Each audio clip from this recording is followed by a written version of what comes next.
IELTS দিয়ে কানাডাতে চলে যাব। তারপরে বাংলাদেশী সুন্দর একটা মেয়ে, ফর্সা, থকথকে, মকমলে এরকম একটা মেয়ে বিয়ে করব।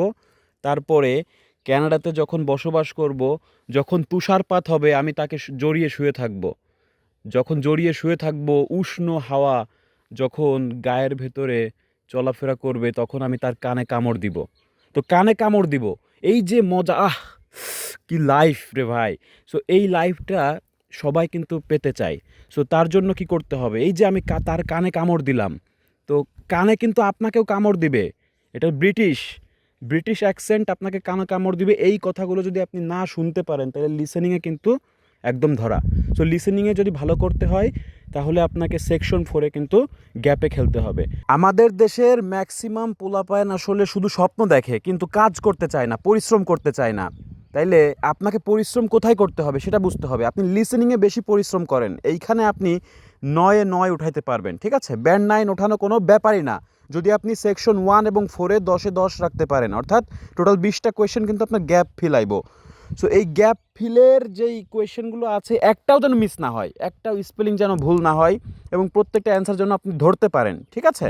তো এই ব্যবস্থাটা আপনাকে করতে হবে। দুনিয়াতে যারা সবাই সফল হয়েছে তারা কিন্তু গ্যাপেই খেলে। বুঝতে পারছেন আমি কি বলেছি? গ্যাপে খেলতে হবে। ওকে, তাহলে আমি প্র্যাকটিক্যালি দেখাচ্ছি। এটা যদি আপনারা আমার সঙ্গে সঙ্গে কমপ্লিট করেন এবং আমি যেইভাবে বলবো সেইভাবে যদি অ্যান্সারটা একটু বের করার চেষ্টা করেন, দেখবেন যে পার্ট 4-এ আপনি 10-এ 10ই পাচ্ছেন, ঠিক আছে? তো এখানে ভয়ের কোনো কারণ নেই, কারণ এটা গ্যাপ গ্যাপ ফিল আসলে আসলে আপনার জন্য এটা মানে মনে করবেন যে এটা খুবই ভালো, ঠিক আছে? কারণ আপনার সেকশন 1 এবং সেকশন 4-এ যদি 10-এ 10 অর্থাৎ টোটাল 20 রাখতে পারেন, তাহলে কিন্তু আপনার ব্যান্ড স্কোর অনেক বেড়ে যাবে, ঠিক আছে? সো এটা দেখেন যে কমপ্লিট দ্য নোটস আমাকে বলতেছে কমপ্লিট করতে ওয়ান ওয়ার্ড অনলি, একটা মাত্র ওয়ার্ড ব্যবহার করতে। সো আমি প্রত্যেকটা ওয়ার্ড যদি আমি এখন ফলো করি, একটা ওয়ার্ড বলতে কি বেশিরভাগই একটা ওয়ার্ড যখন বলে তখন কিন্তু আপনারা নাউন নেবেন। নাউন হচ্ছে আপনার অ্যান্সার হবে। তো প্রথমে আপনার কাজ কি, আপনি হেডিংসটা পড়ে ফেলবেন, ঠিক আছে? হেডিংস হলো আপনার বার্ড স্যাংচুয়ারি, অর্থাৎ বার্ডদের কি আশ্রয়স্থল, ঠিক আছে?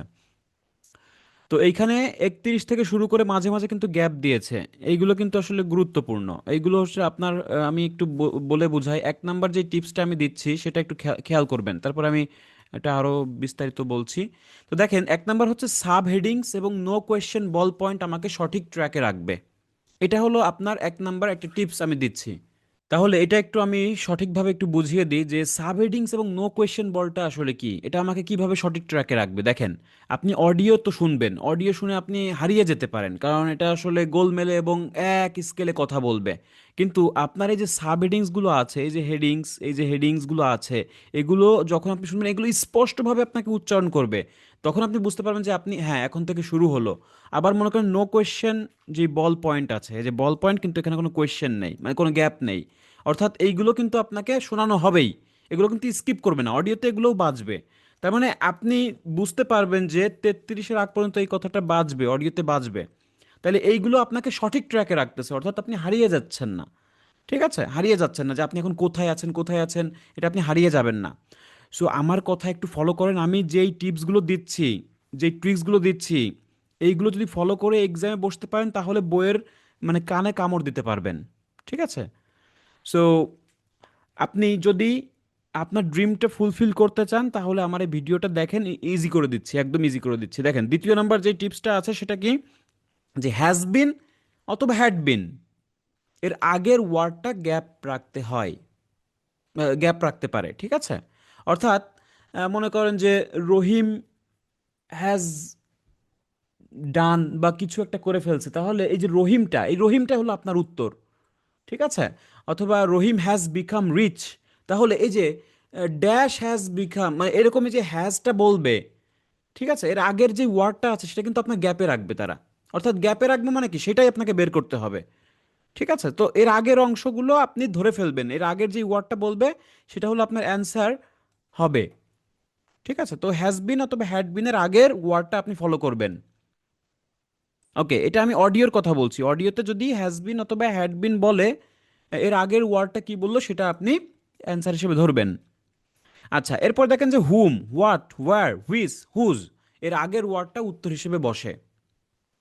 আবার কি বলছি যে হুম, হোয়াট, হুইচ, হোয়ার, হুজ, এইগুলোর আগে একটা ওয়ার্ড কিন্তু তারা বলবে, সেটাই কিন্তু আপনাকে গ্যাপে রাখবে তারা, অর্থাৎ এইটাকে আপনাকে খুঁজে বের করতে বলে।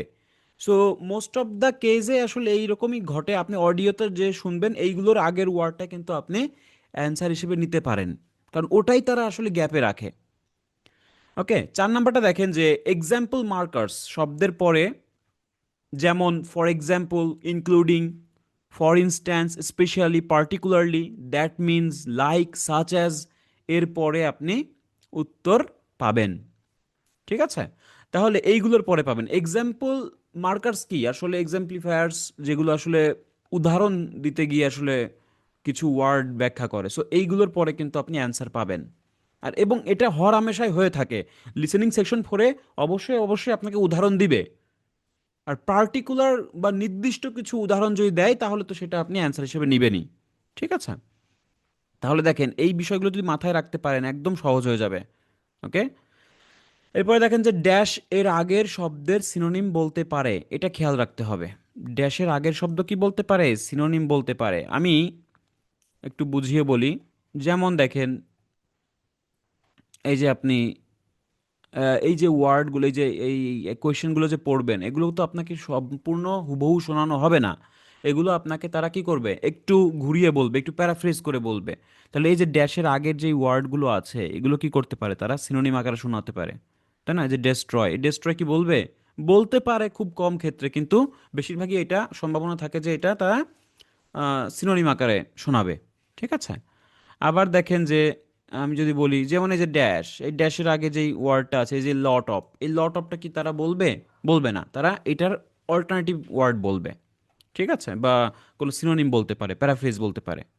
প্রচুর, তো প্রচুর মানে কি লট অফ এছাড়া কি আর কোনো ওয়ার্ড নেই? আছে, তো সেই সব ওয়ার্ড বলবে।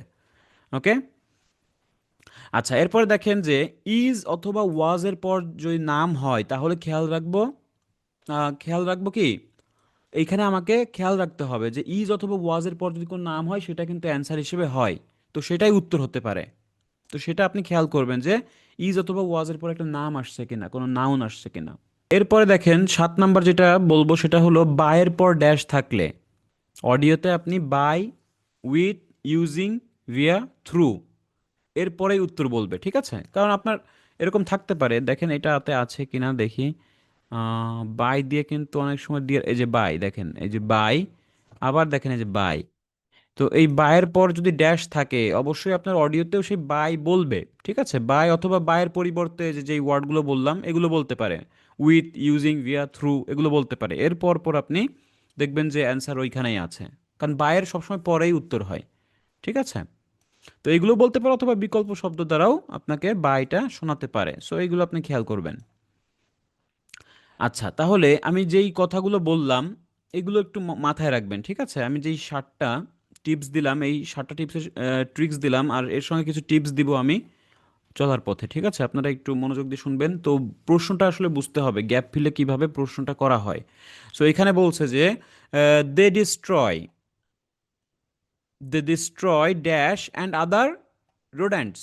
রোড্যান্টস মানে কি? এই যে ধারালো দাঁত জাতীয় কিছু প্রাণী।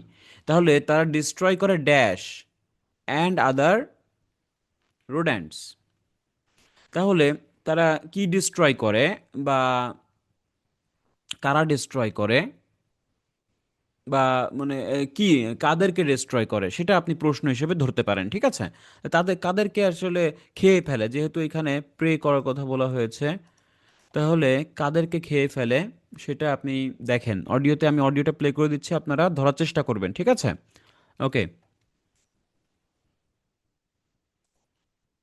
Part 4. You will hear part of an environmental science lecture about the impact of birds of prey on a farming community in Africa. First, you have some time to look at questions 31 to 40. তো এই সময়ের ভেতরে আপনারা সবকিছু দেখে নেবেন, পড়ে নেবেন, প্রশ্নটা পড়ে নেবেন। ঠিক আছে, তো আমি একটু স্কিপ করে দিচ্ছি, দেখেন। Now listen carefully and answer questions 31 to 40. We've been looking at different types of conflicts that may arise between wildlife and humans at the boundaries of protected areas, such as national parks and animal sanctuaries. I'd like to illustrate this by telling you about some research that I've been involved in recently in the Central African country of Zambia, in the area around the Chembe Bird Sanctuary, which contains over 300 of the listed birds of Zambia. These include a number of birds of prey, such as eagles, hawks, and owls, that live by hunting and killing other birds and animals. Now, most of the people living in the local communities near to the bird sanctuary are small-scale farmers, and these birds of prey provide important social and ecological benefits to them. For example, a lot of damage can be caused to farmers' crops by rodents, such as rats, which would consume the crops as they grow in the fields. আচ্ছা, তাহলে দেখেন যে এইখানে একটা কথা বলেছে যে অডিওতে যে কথাটা বললো আপনারা খেয়াল করেছেন হয়তো যে ফর এক্সাম্পলের পরে যে বলেছে যে a lot of damage can be cause by farmer crops by rodents such as র্যাটসের কথা বলেছে। তাহলে সাচ অ্যাজ দিয়ে কিন্তু নির্দিষ্ট করে একটা জন্তুর কথা বললো, যে প্রাণীর কথা বললো, সেটা হলো র্যাটস। তো আমি কিন্তু আপনাদেরকে এটা বলেছিলাম, যে আপনাদের মনে আছে কিনা যদি একটু দেখাই, যে এখানে বলেছিলাম অ্যাকচুয়ালি, হ্যাঁ আপনার এই যে এইখানে আছে, এই যে আপনার দেখেন সাচ অ্যাজ এর পরে কিন্তু উত্তর হয়, বা লাইক, বা পার্টিকুলারলি, বা ফর এক্সাম্পল। তো আমরা যেই ওয়ার্ডটা শুনেছি, যে যেই সেন্টেন্সটা শুনেছি, সেটা কিন্তু ফর এক্সাম্পলের পর বলতে বলতে সাচ অ্যাজ এর পরে কিন্তু নির্দিষ্ট করে বলেই দিল যে র্যাটস। আবার দেখেন যে এরপরে কিন্তু হুইচ কথাটা যুক্ত ছিল, আপনারা খেয়াল করবেন হয়তো। তো আমি কিন্তু এটাও আপনাদেরকে বলেছিলাম যে হুইচের আগের শব্দটা কিন্তু উত্তর হিসেবে বসবে। তাহলে কোনটা? হুইচের আগে। আর এইগুলোর পরে ফর এক্সাম্পলের এই সেন্টেন্সটা গুরুত্বপূর্ণ, আর সাচ অ্যাজের পরে নির্দিষ্ট করে তো বলেই দিল। ঠিক আছে, তাহলে আমি অডিওটা যদি আর একবার শোনাই, যে সাচ অ্যাজের পরে অ্যান্সার পাচ্ছেন কিনা, বা ফর এক্সাম্পলের রিলেটেড যেই ওয়ার্ডটা আছে, সেন্টেন্সটা আছে, সেটার পরে পাচ্ছেন কিনা দেখেন, খেয়াল করবেন। Benefits to them. For example, a lot of damage can be caused to farmers' crops by rodents, such as rats, which would consume the crops as they grow. তাহলে দেখেন এখানে বললো যে for example A lot of damage, তার মানে for example সেন্টেন্সটাই গুরুত্বপূর্ণ। ঠিক আছে, এখানে তারপরে বলছে যে crops by rodents such as rats which, এরপরে কিন্তু হুইচ বললো, আপনারা একটু আগে দিয়ে আবার শুনতে পারেন। তো সাচ অ্যাজ র্যাটস, তাহলে মূল কথাটা কি এখানে? র্যাটস, এটা একটা নাউন। তো এখানে এই নাউনটা আপনাকে নিতে হবে, কারণ ওয়ান ওয়ার্ড বললে বেশিরভাগ উত্তর আপনার কি হবে? নাউন দেওয়া হবে। তাহলে দে ডেস্ট্রয় কি করে? র্যাটটাকে ডেস্ট্রয় করে। ঠিক আছে, র্যাটস। তো শুধু র্যাট বললে হবে না, র্যাটস বলতে হবে, এস বাই ইয়েস, এটা খেয়াল রাখতে হবে। ঠিক আছে, তো they destroy rats and other rodents. এরপর দেখেন they help to prevent farmers from being bitten by dash.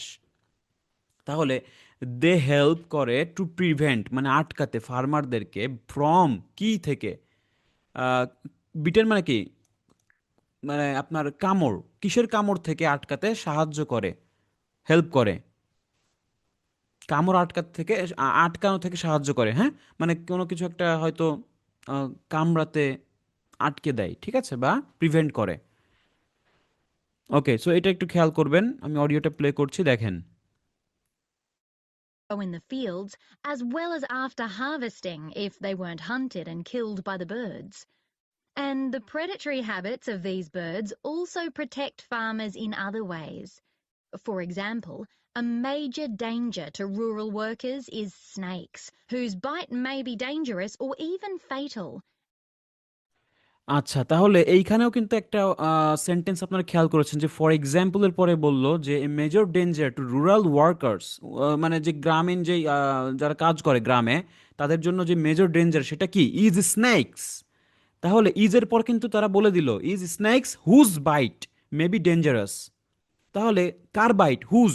তাহলে হুজের আগের যে ওয়ার্ডটা আছে আর ইজের পরে যেটা আছে সেটা কি? স্নেকের কথা বলছে। তাহলে এই কথাগুলো কিন্তু আমি বলেছিলাম, যে আপনি যদি দেখেন যে হুজ, দেখেন হুজের আগের ওয়ার্ডটা কিন্তু আপনার অ্যান্সার হলো, এর আগে কিন্তু হুইচেরটা হয়েছে, আবার এখন হুজ। আবার দেখেন যে আমি এটাও বলেছিলাম আপনাদের হয়তো মনে আছে যে ইজ, দেখেন ইজ অথবা ওয়াজ এর পর যদি কোনো নাম হয় তাহলে খেয়াল রাখবো যে এখান থেকে উত্তর হয়। তাহলে এখানে অডিওতে স্পষ্ট আমরা শুনতে পেয়েছি যে ইজ স্নেক হুজ বাইট, এভাবে কিন্তু একটা অডিও শুনেছি আমরা, তাই না? তাহলে আমি এটা আবার একটু দিচ্ছি যাতে করে আপনারা আবার খেয়াল করতে পারেন। দেখেন, For example, a major danger to rural workers is snakes, whose bite may be dangerous or even fatal. তাহলে দেখেছেন বিষয়টা কি? এখানে কিন্তু আপনার ফর এক্সাম্পলের ওয়ার্ডগুলোই কিন্তু বেশি গুরুত্বপূর্ণ, ঠিক আছে? কারণ এইখান থেকেই তারা কোয়েশ্চেনটা করবে। আর এইখানে আমরা বলেছি যে ইজের পরে একটা নাম পেয়েছি, সেটা স্নেকস, আর হচ্ছে হুজ বলেছে। তাহলে আমি দুইটা কোন দিক থেকে মিলাবেন? সব দিক থেকে কিন্তু মিলে যাচ্ছে।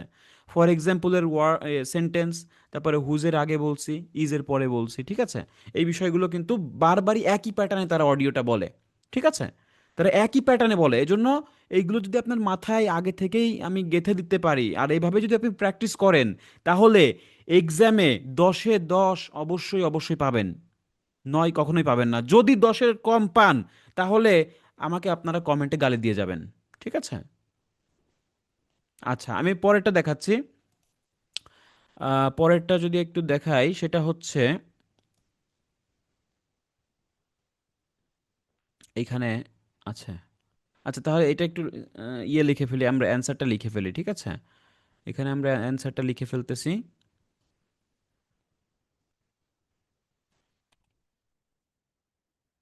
ঠিক আছে? এরপর এটা দেখেন যে 33 নম্বরটা কি বলা হচ্ছে, দে নাও সাপোর্ট দ্য ইকোনমি। তাহলে এখন কি করতে হবে? সাপোর্ট দ্য ইকোনমি, এইগুলোর একটা সিনোনিম আসতে পারে, ঠিক আছে? খেয়াল করবেন এগুলা। বাই এনকারেজিং, এনকারেজিং কি, কি এনকারেজিং এর মাধ্যমে ইকোনমিটা সাপোর্ট করছে, ঠিক আছে? এটা হলো আপনার প্রশ্ন থাকবে। ড্যাশ ইন দ্য এরিয়া, তো এরিয়াতে কি এনকারেজিং এর মাধ্যমে ইকোনমিটাকে সাপোর্ট দেওয়া হচ্ছে, ঠিক আছে? এই বিষয়টা আপনি বের করার চেষ্টা করবেন। আমি অডিওটা প্লে করে দিচ্ছি, ওকে? However, more recently, the sanctuary and its birds have also become increasingly important to the community in economic terms. Because at present, after a relatively slow start, tourism has become an important source of revenue for them. আচ্ছা, তাহলে এইখানে যে বিষয়টা বলেছে যে এখানে economic সাপোর্টটা কিভাবে হচ্ছে, যে রেভিনিউ ফর দেম, তাহলে কি বলছে? Tourism has become an important source of revenue for them. তাহলে আমি কি বলেছিলাম যে হ্যাজ বিকাম অথবা হ্যাজ বিন, এই যে যেইগুলো আমি একটু দেখিয়েছিলাম মনে আছে কিনা দেখেন। আহ, এইখানে বলা হয়েছে যে এই যে দেখেন, এই যে 2 নম্বরে বলা হয়েছে যে হ্যাজ বিন অথবা হ্যাড বিনের আগের ওয়ার্ডটা কিন্তু গ্যাপ রাখে। তাহলে এইখানে যে গ্যাপটা আছে সেটা কিসের মাধ্যমে দেখানো হচ্ছে? এইখানে যে বিষয়টা দেখানো হচ্ছে দেখেন, হ্যাজ বিন বা হ্যাজ বিকাম একই বিষয় আমি ধরে নিচ্ছি। তাহলে এই যে এখানে বলছে they now support the economy by encouraging, কি হয়েছে? ট্যুরিজম, ট্যুরিজমটাকে এখন তারা সাপোর্ট করছে। তো সেই ক্ষেত্রে আমরা অডিওতে যেটা শুনতে পেয়েছি সেটা বলল যে আপনার যে এটা বলছে যে important source of revenue them. তাহলে এখানে tourism has become an important source. তাহলে ট্যুরিজমটা কি হয়েছে? একটা ইম্পর্টেন্ট সোর্স হয়েছে রেভিনিউ এর জন্য বা আয়ের একটা উৎস হিসেবে। তাহলে আপনি এটা হলো অ্যান্সার দিবেন ট্যুরিজম, TOURISM, ঠিক আছে? এভাবে লিখে দিবেন ট্যুরিজম। ট্যুরিজম হচ্ছে আপনার এখানে অ্যান্সার, কারণ ট্যুরিজম হ্যাজ বিকাম। আর আমি এটা বলেছিলাম 2 নম্বরে যে হ্যাজ বিন অথবা হ্যাড বিনের আগে বা হ্যাজ বিকাম, এখানে যেহেতু শুনতে পেয়েছি তাহলে হ্যাজ বিকাম, তাহলে ট্যুরিজম হ্যাজ বিকাম বলেছে, যার কারণে আমরা ট্যুরিজম ওয়ার্ডটাকেই ধরতে পারছি। ওকে, তাহলে এইখানে গেল। দেন হচ্ছে falling number of birds prey, the birds may be accidentally killed, এই কথাগুলো বলতে পারে। তারপরে কি হতে পারে? By dash when they are hunting or sleeping, ঠিক আছে? তাহলে এখানে আমরা ওয়ার্ডটা ধরি, অ্যান্সারটা ধরি। দেখেন, However, although these birds of prey are protected by the government, their numbers are falling. Some of these deaths are accidental. Fatalities occur when birds alight on roads to catch and eat their prey and are hit by fast-moving traffic. তাহলে দেখেন এখানে বায়ের পর কি বলছে? যে hit by fast moving traffic. তাহলে আপনি কি দিবেন? বায়ের পরে কিন্তু অ্যান্সার আছে। Fast moving traffic. তো ফাস্ট এটা তো একটা অ্যাডজেক্টিভ, এগুলো নেওয়া যাবে না। মুভিং নেওয়া যাবে না, নিতে হবে কি ট্রাফিক। ঠিক আছে, যদি এখানে নো মোর দেন 3 ওয়ার্ডস আসতো তাহলে আমি ফাস্ট মুভিং ট্রাফিক লিখতে পারতাম, কিন্তু এখানে শুধু আমাকে ট্রাফিকটাই নিতে হবে। ঠিক আছে, কারণ এটা একটা নাউন। ওকে, তাহলে বায়ের পরে কিন্তু আমরা উত্তর পেলাম, আর এই কথাটাও আমি আপনাদেরকে বলেছিলাম যে বায়ের পর যদি ড্যাশ থাকে তাহলে অডিওতে আপনি বাই অথবা উইথ বা ইউজিং বা ভিয়া বা থ্রু এর পরেই কিন্তু উত্তরটা বলবে। সো আমরা বায়ের পরেই কিন্তু উত্তরটা পেয়েছি। যারা শুনতে পাননি আবার একটু রিপিট করে শুনবেন। আচ্ছা, এরপর দেখেন যে by electrocution from contact with power lines, especially at times when there is a lot of dash. তাহলে এখানে দেখবেন যে স্পেশালি অ্যাট টাইমস হোয়েন, তাহলে এখানে কিসের কারণে আসলে ফল হচ্ছে, নাম্বারটা ফল করছে। তাহলে এখানে দুইটা কারণ বলেছে, বাই ট্রাফিকের কারণে, আর একটা হলো by electrocution from the contact with power line, বিশেষ করে at times when there is lot of dash. Lot of মানে কি, প্রচুর পরিমাণে কি হয়, কখন। তো একটা টাইম এর কথা বলছে। দেখেন কোন সময়ে, প্রচুর কোন সময়ে আর কি এই কাজটা ঘটে, সেটা আপনারা অডিওতে শুনবেন। দেখেন Drivers in Zambia have to take special care at night, as birds may regard the quieter roads as safe places to sleep. Accidental deaths may also occur if these birds fly close to high voltage power lines, as they may be electrocuted. This is a particular danger in the heavy rain, which can occur in the তাহলে এখানে একটা বিষয় কি খেয়াল করেছেন, যে এখানে কিন্তু বলেছে যে হ্যাভি রেইন। তো হ্যাভি মানে কি, প্রচুর, ঠিক আছে, বা ঘন। তাহলে এই লট অফকে কিন্তু হ্যাভি বলা হচ্ছে, তাহলে হ্যাভি রেইনের কথা বলছে। ঠিক আছে, তাহলে আপনি অ্যান্সার হিসেবে নেবেন কি, অ্যান্সার হিসেবে নেবেন হচ্ছে রেইন। আচ্ছা, তাহলে এইখানে যে বিষয়টা বলেছে যে পার্টিকুলারের পরে কিন্তু অ্যান্সার কিন্তু আমরা পেয়েছি।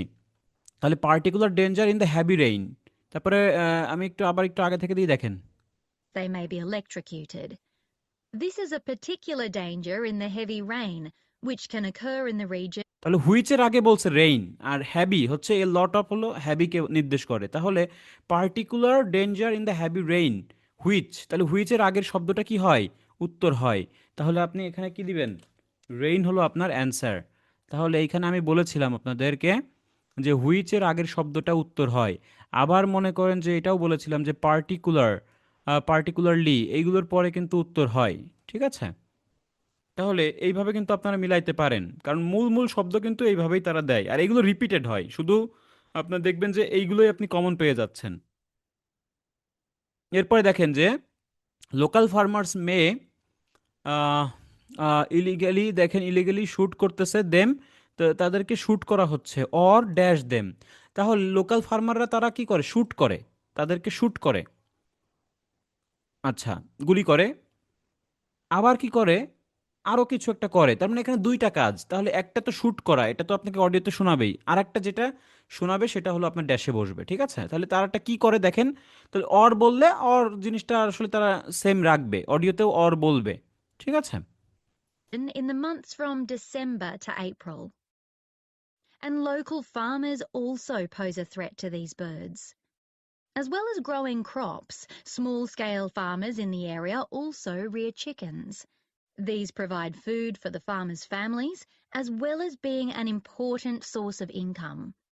But they're also an easy target for birds of prey, and so farmers may shoot these birds, which is illegal but understandable, or they may poison the birds, which তাহলে এখানে দুইটা কথা বলেছে, যে একটা হলো farmers may shoot this bird, যেটা এখানে illegal, or they may poison the birds. তাহলে পয়জন হচ্ছে আপনার অ্যান্সার হবে। ঠিক আছে, তাহলে তারা দুইটা কাজ করে, একটা হলো শুট করে, একটা হলো পয়জন দেয়। ঠিক আছে, তাহলে পয়জন হচ্ছে আপনার অ্যান্সার, পয়জন,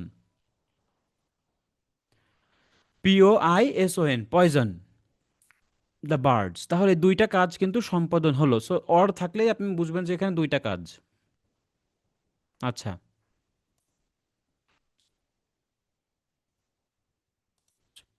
এখানে একটা আই হবে না এখানে, ঠিক আছে, পয়জন। এরপর দেখেন যে ওয়েজ অফ প্রোটেক্টিং চিকেনসদেরকে প্রোটেক্ট করা হচ্ছে, clearing away vegetation from area, আচ্ছা, তারপর প্রোভাইডিং ড্যাশ, তাহলে একটা কি প্রোভাইড করে।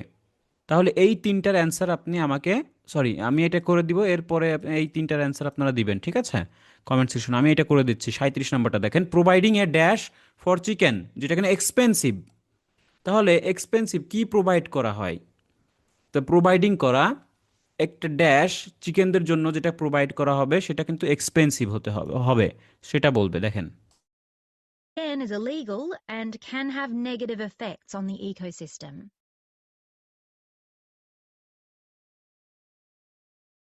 So, how else can farmers protect their chickens from birds of prey? Some people believe that to prevent the predators from settling near the area where the chickens are kept, it's best to keep this area free from vegetation. But in fact, this is counterproductive, as it means the chickens have no cover to hide in and they'll be easier for the birds to see. Another possibility would be to prevent the chickens from going outside at all and to keep them safe from predators inside a building. But this would cost far too much to be a practical solution. আচ্ছা দেখেন, but বলেছে, তার মানে দেখেন যে building, তো বলছে যে প্রিডেটর ইনসাইড এ বিল্ডিং, একটা বিল্ডিং এর ভিতরে রাখলে তারা সেফ থাকে সেটা বলেছে। তাহলে বিল্ডিং হচ্ছে এখানে প্রোভাইড করার কথা বলছে, কিন্তু এটা আসলে কস্টটা ফার টু মাচ। তাহলে কোনটার কস্ট টু মাচ, এটা বিল্ডিং এর। তাহলে বিল্ডিংটাই হচ্ছে প্রোভাইড করতে বলা হচ্ছে, বাট এটা এক্সপেন্সিভ হয়ে যায়, তাহলে এটা বিল্ডিং হবে, বিল্ডিং। ওকে, তাহলে এই অ্যান্সারটা আমরা দিতে পারি। এরপরে হচ্ছে দেখেন, frightening birds of prey by dash, আচ্ছা, কিপিং এ ড্যাশ কোথায় রাখা, মেকিং এ ড্যাশ কি মেক করা, আর a dash of methods usually most effective. তাহলে কিপিং এ ড্যাশ, তাহলে কি কিপ করা, কি রাখা, দেখেন। Nearly all the farmers reported that they spent a lot of time and effort trying to frighten off the birds of prey without actually harming them. Most of the farmers had at least one dog and said this was a big help at scaring away the predators. তাহলে এটার answer দিবেন, ঠিক আছে, কি রাখার কথা বলা হচ্ছে, ঠিক আছে, এখানে কি রাখার কথা বলা হচ্ছে আপনারা আশা করি ধরতে পেরেছেন।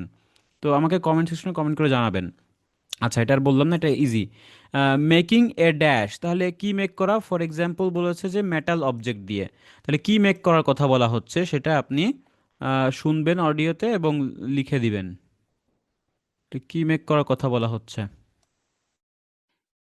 Some of the farmers also reported that during the breeding season, when the chickens were particularly vulnerable, they encouraged their children to watch over the chickens and to hit pans with a metal spoon so that the resulting noise would succeed in driving away birds that were trying to seize the young chicks. আচ্ছা, তাহলে কি তৈরি করার মাধ্যমে আসলে তারা দূরে থাকবে, ঠিক আছে, তাহলে মেটাল স্পুন এর কথা বলছে, মেটাল স্পুন দিয়ে কি করার কথা বলছে, যেটার মাধ্যমে তাদেরকে দূরে রাখা যাবে। ওকে, তাহলে এটা আপনারা আমাকে জানাবেন। এরপরে দেখেন যে a dash of methods is usually most effective, তাহলে কোন মেথড, কিসের মেথডটা আসলে এফেক্টিভ হবে সেটাও আমাকে কমেন্ট সেকশনে জানাবেন। None of these methods was 100% effective, so as a result, the village people told us that rather than just using one method, they were forced to use a combination for them to have any effect. And তাহলে এইখানে কিন্তু বলে দিয়েছে, তো সেটা আপনার ধরতে পারছেন কিনা, কেমন মেথড, কিসের মেথড, সেটা আপনাকে, এটা আমাকে একটু লিখে জানাবেন, ঠিক আছে। তাহলে কি রাখার কথা বলছে, আর কি তৈরি করতে হবে বা কি সৃষ্টি করতে হবে, আর একটা কিসের মেথড বা কেমন মেথড, সেই জিনিসটা আমাকে কমেন্ট সেকশনে কমেন্ট করে জানান। আশা করি আপনারা ধরতে পারবেন, ঠিক আছে। তাহলে এই বিষয়গুলো যদি একটু মাথায় রাখেন তাহলে অডিওতে আপনার যে 50% অ্যান্সার, আপনারা 50% বলতে কি, আপনার হচ্ছে যে মানে 50% শুধু আপনি এইটা দিয়েই বুঝতে পারবেন। প্রশ্ন যদি বুঝতে পারেন তাহলে 50% আপনার এমনিতেই বোঝা হয়ে যাবে। আর বাকিগুলো যদি এগুলো মাথায় রাখেন তাহলে দেখবেন যে আপনি টোটাল 90 থেকে 100%ই অ্যান্সার আপনারা ধরতে পারছেন। অর্থাৎ আপনারা এখানে 10-এ 10 কিন্তু রাখতে পারবেন। ঠিক আছে? Okay, so thank you so much for watching the full video. আজকের মতো এতটুকু, আশা করি আপনারা বুঝতে পেরেছেন। যদি কোথাও কোনো ইয়ে থাকে আবার একটু রিপিট শুনবেন, ঠিক আছে? রিপিট দেখবেন ক্লাসটা। Thank you. আর বাসায় এভাবে একটু প্র্যাকটিস করেন। আর যারা আসলে খুবই দুর্বল, কোনো গাইডলাইন পাচ্ছেন না, অবশ্যই আমার সঙ্গে যোগাযোগ করতে পারেন। আপনাকে আসলে আমি সঠিক পথটাই আপনাদের দেখাবো এবং সবচেয়ে সহজ পথটাই দেখাবো। ঠিক আছে? Thank you.